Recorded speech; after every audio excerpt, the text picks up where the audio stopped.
দেখুন, আপনারাও দেখেছেন ভোটের দিনকে আমার সাথে আপনারাও ঘুরেছেন। মানিকতলা বিধানসভায় কোথাও কোনো ভোট হয়নি। এটা আমার কথা নয়, আপনাদের ক্যামেরাতেই বন্দী হয়েছে। আমরা নির্বাচন কমিশনকে জানিয়েছি যে 277টা বুথের মধ্যে 89টা বুথে ভীষণ রকমভাবে ছাপ্পা এবং ভোট যে কোনো একটা বুথে র্যান্ডমলি যদি কোনো সিসিটিভি বার করে চেক করা হয় তাহলে পরিষ্কার হয়ে যাচ্ছে।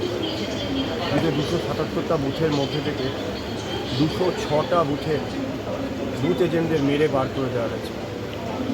কোনো একটা জায়গায় পিস্তলও দেখানো হয়েছে। কেবলমাত্র 71টা বুথে আমাদের লোক বসতে পেরেছিল 276-এর মধ্যে। এই পরিস্থিতিতে 80% জায়গায় কোথাও ভোট হয়নি। সাধারণ মানুষকে বহুতলের থেকে বেরোতে দেওয়া হয়নি। দরজার বাইরে, গেটের বাইরে 25-30 জন করে বসে থাকত। আর গলির মুখে, বস্তির গলির মুখেও সেখানে 25-30 জন বসে থাকবে। কোথাও থেকে সাধারণ মানুষকে ভোট দিতে দেওয়া হয়নি। সুপরিকল্পিতভাবে 51-52% ভোট এখানে ছাপ্পা মারা হয়েছে। তো সেহেতু আমি এই ফলাফল ভোটের ফল বলে আমি এটাকে আশা করছি না, বা ভোটের ফল বলে আমি মনে করছি। সম্পূর্ণরূপে গুন্ডা মস্তানদের দ্বারা যেরকমভাবে এই ভোট পরিচালিত হয়েছে এবং এই ভোট যেভাবে লুট করা হয়েছে, আমি এর কঠোরভাবে নিন্দা করছি। এবং আমি মনে করি যে আগামী দিনে পশ্চিমবাংলার মানুষ আরও সচেতন হবে। কারণ এটা কেবলমাত্র একটা রাজনৈতিক দলের লড়াই নয়। একটা রাজনৈতিক দল লড়াই করবে বিরোধী দলের ভূমিকা পালন করে, পুলিশ সংবাদ সরকারের। সাধারণ মানুষকে আর জাগতে হবে এবং সাধারণ মানুষকে বেরিয়ে আসতে হবে। নইলে এই লড়াই করা কঠিন হবে। এবং পশ্চিমবাংলার দিনকে দিন যে পরিস্থিতি খারাপ হচ্ছে সেটা আপনাদের মাধ্যমে সারা পৃথিবী করতে পারছে। মানিকতলা 2021 নির্বাচনের পর প্রথম আবার একটা বিধানসভা উপনির্বাচন, রাজনৈতিক হিংসার আশঙ্কা করছেন, ভোট পরবর্তী হিংসা।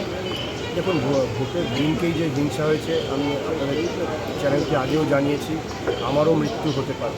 যেরকমভাবে 31 নম্বর ওয়ার্ডে আমার ওপর লোহার রড দিয়ে হামলা করা হয়েছে, পাথর মারা হয়েছে, গাড়ি সম্পূর্ণরূপে ভেঙে দেওয়া হয়েছে। সেদিন কিউআরটি না থাকলে আমি মারা যেতাম। আমি আবেদন করব প্রার্থীকে, শাসক দলের প্রার্থীকে, ফলাফল যাই হোক কোনো রকম সন্ত্রাস করবেন না। ভারতীয় জনতা পার্টি হোক, সিপিএম হোক কি কংগ্রেস হোক, কোনো কর্মীদের উপর যেন তৃণমূলের কর্মীরা হামলা না করে, আক্রমণ না করে, বাড়ি ঘর জ্বালিয়ে না দেয়, না মারে। এটা এক নাগরিক হিসেবে, এক প্রার্থী হিসেবে আরেক প্রার্থীর কাছে অন্য ফলাফল যাই হোক।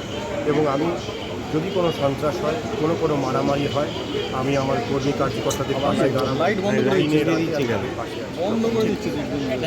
আপনার রাজনীতি, আপনার আওয়াজ, বাংলা খবর।